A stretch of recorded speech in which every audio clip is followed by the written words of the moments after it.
Cette semaine, nous allons rencontrer dans Chemin de Traverse Colette Plissonneau.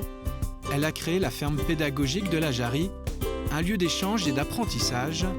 Son objectif, reconnecter les jeunes à la nature. Bonjour Colette. Bonjour Grégoire. Merci de me recevoir dans ta ferme. Cette ferme, c'est une ferme pédagogique, la ferme pédagogique de la Jarrie. Nous sommes situés ici à Némy, pas très loin de La Roche-sur-Yon, au sud de la ville. Alors c'est une ferme qui est assez récente, qui a vu le jour en 2019. Avec quoi comme vocation principale ? Alors la vocation principale, c'est la pédagogie, le retour à la nature, la connexion à la nature. C'est rapprocher l'humain ou le rapprocher du vivant, du monde dans lequel on vit en fait, se redire, revoir qu'on est bien des êtres vivants. Et on en fait partie et grâce à toute la nature, tout le monde du vivant, nous pouvons aussi exister.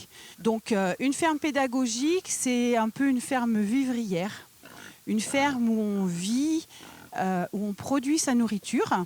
Donc alors nous, on ne les mangera pas. Alors c'est Edith qui est bénévole ici, qui nourrit les cochons.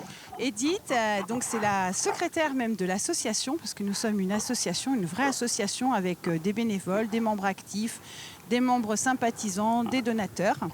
Alors Colette ici avec Edith et avec les stagiaires qui sont souvent présents au sein de la ferme pédagogique, vous accueillez beaucoup d'enfants. L'idée c'est de les sensibiliser à la nature et on commence ici quand ils arrivent à les sensibiliser aux animaux parce que parfois, ils viennent de la ville, d'à côté, La Roche-sur-Yon, et finalement, ils connaissent assez peu la campagne pour certains. Non, il y a des enfants qui ne sortent pas de la ville. Il y a des enfants qui restent dans leurs habitats, en urbanisation, en urbanité.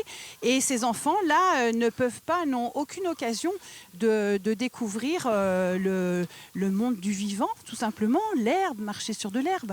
Alors après, bien sûr, la découverte des animaux vivants. Parce qu'en fait, je sais, pour avoir fait beaucoup d'interventions, c'est qu'aujourd'hui, les enfants ne font pas le lien entre le poulet qui est acheté au supermarché et le poulet vivant. C'est bien ça le problème. Ça, c'est un vrai problème. C'est que si demain, on vous donne un animal vivant et on vous dit que si vous voulez manger, il faudra le tuer, les gens sont incapables de le faire. Et ont peur. Et alors, on peut choisir de devenir végétarien, mais je crois que ce n'est pas ça la solution. La solution, c'est d'avoir des élevages où on respecte les animaux et de les tuer avec le respect aussi pour pouvoir les manger. Et surtout, on ne gaspille plus. Parce que si on doit tuer sa poule pour la manger, on ne va pas jeter la viande qu'il y a dessus. Alors Colette, dis-moi, quand ces enfants peu habitués à la campagne et aux animaux de la ferme viennent ici, ils ont un peu peur, ils sont émerveillés, c'est un mélange des deux? Comment ça se passe? On a même des enfants effrayés. Des enfants effrayés. Je me souviens avoir rattrapé une animatrice parce qu'elle avait un enfant dans les bras, elle repartait vers l'entrée, je lui demande ce qui se passe tout simplement et elle me dit je vais appeler les parents parce qu'il a peur.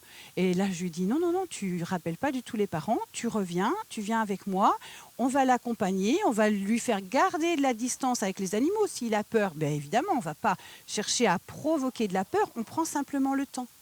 On ne va pas imposer à l'enfant d'aller vers un animal, il a besoin de temps. Et l'animal a aussi besoin de temps pour recevoir cet enfant qui a peur de lui. Donc si on prend le temps, tout se passe bien.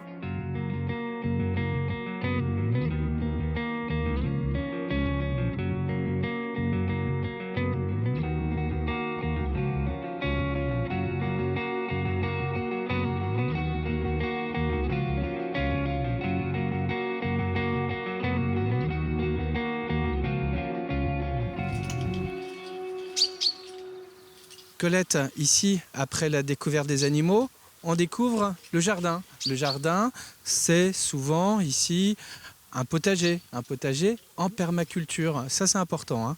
Oui, tout à fait. Alors, un potager en permaculture, donc sur sol vivant, c'est aussi comme ça qu'on les définit. Donc ici, ce potager, il a été créé sur de la prairie. Donc là, tu vois, là où tu as tes pieds, c'est de la prairie. Encore. Et puis là, on va pailler toute cette zone. Donc là, les filles sont à fond au boulot. Donc on arrache les rumex, tu vois, les rumex. Alors ça, c'est une plante qui est considérée comme mauvaise herbe. C'est une herbe sauvage. Alors, il n'y a pas de mauvaises herbes, non? Ça n'existe pas, les mauvaises herbes. D'abord, en quoi elles seraient mauvaises?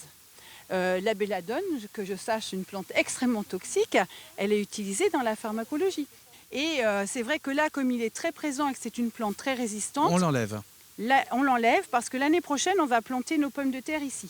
Donc là, ce qu'on demande, en fait, c'est qu'on va arracher quelques rumex, on va mettre le foin, tu vois, le foin qui est là. Le paillage, rappelons-le, c'est important pour apporter l'humus à la terre, pour maintenir un sol souple aussi et vivant, en fait. Et surtout, là, on embauche les vers de terre. C'est du foin, ça. C'est du foin. Alors, ici, on a cette chance, la prairie.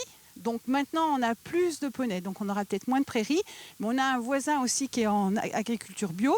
Donc le foin de la prairie, parce qu'on le cueille souvent très mûr, donc il est moins bon pour les animaux, il est plus dur, on va dire. Et soit du foin qui est un peu de mauvaise qualité, donc qui va être posé sur le sol. Alors je préfère le foin à la paille parce que le foin, c'est de l'herbe et non pas la tige du blé. Oui. Et ça va se décomposer, tu vois, là, on a plus de fibres, c'est plus fin. Tu vois, tu as des tiges qui sont plus grosses, mais tu as aussi des tiges qui sont très fines. Et tout ça, vous l'expliquez à vos visiteurs, hein? Oui, bien sûr, parce qu'il faut qu'ils voient quel est l'intérêt de faire les choses. Alors, il y a plein d'intérêts. Ça veut dire qu'ici, on n'a acheté aucune machine. On n'utilise pas de pétrole. Alors, juste avant, parce que c'est pas nous qui fauchons, c'est bien le tracteur, la faucheuse, la botteleuse, tout ça. Mais après, tout est fait à la main et surtout à la main pour le sol. C'est-à-dire que quand tu viens voir après le résultat, si on regarde là, quand on creuse un peu le sol, donc ici, tu vois, on a trouvé un plant de pommes de terre qu'on avait oublié de récolter. Oui, je les vois voilà, là, tu vois, regarde ici, le sol qu'on a. Regarde tous les vers de terre, regarde, c'est énorme. Donc là, voilà, quand je dis qu'on embauche les vers de terre, c'est pas faux de dire ça. Regarde comment le sol est bien mélangé. Et ici, on est sur un paillage qui a 2 ans, je dirais seulement 2 ans. Bah, quand on travaille à la machine, on n'a pas une terre aussi souple. Une autre vocation de la ferme pédagogique de la Jarrie, c'est aussi de former des jeunes. Et ici, nous avons des stagiaires que vous formez et qui sont là en train de pailler. Hein. Ouais. Oui, tout à fait. Alors, stagiaires et bénévoles, on transmet les connaissances et les expériences. Donc, en formation BPGEPS, donc les futures animatrices en éducation à l'environnement, au développement durable, ou bien les certificats agrotourisme, tourisme vert. Donc là, voilà, c'est des jeunes personnes qui, demain, vont soit ouvrir leur structure, soit travailler dans des structures ou leur entreprise. Et elles vont promouvoir justement tout ce qu'on fait.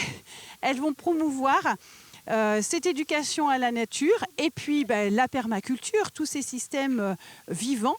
Donc elles sont la suite, elles sont notre suite.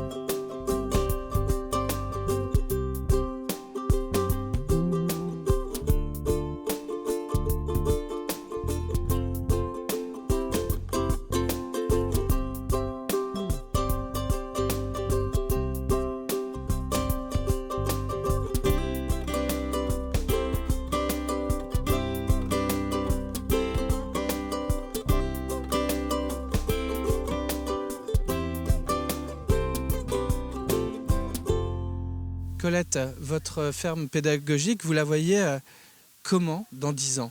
Parce qu'elle a été quand même créée, elle fonctionne depuis 2019, c'est frais encore. Tout à fait. Alors dans 10 ans, déjà au niveau paysager, on aura plein d'arbres et puis j'espère plein de visiteurs, d'enfants, de familles qui continueront à venir et les écoles aussi bien sûr, écoles, collèges. Voilà, et puis développer nos activités, être en plein boom, j'ai envie de dire. Vers une autonomie alimentaire aussi peut-être, hein. Tout à fait, c'est-à-dire que l'autoproduction pour nos ateliers du Jardin à la Bouche, qui sont quand même les ateliers qu'on a le plus envie de promouvoir dans cette reconnexion à la nature et à son alimentation. Donc oui. Et votre association, elle est souvent à la recherche de bénévoles. Ils sont les bienvenus hein, s'ils le souhaitent. Oui, oui, tout à fait. C'est vrai qu'avec notre évolution, effectivement, on a des besoins sur des tâches qui sont diverses. Pas forcément les tâches de jardinage d'ailleurs. Hein. Ça peut être aussi participer à l'accueil, voilà. Et puis bien sûr au jardinage, aux soins aux animaux. Là, la porte est ouverte effectivement pour des gens qui auraient envie de s'investir un peu dans notre association. Oui, tout à fait. Bon, ben parfait. Je vous souhaite plein de belles choses pour l'avenir, Colette. Merci, Merci beaucoup Grégoire. de nous avoir reçus ici. Et puis nous, on se dit à bientôt pour une autre émission de Chemin de Traverse.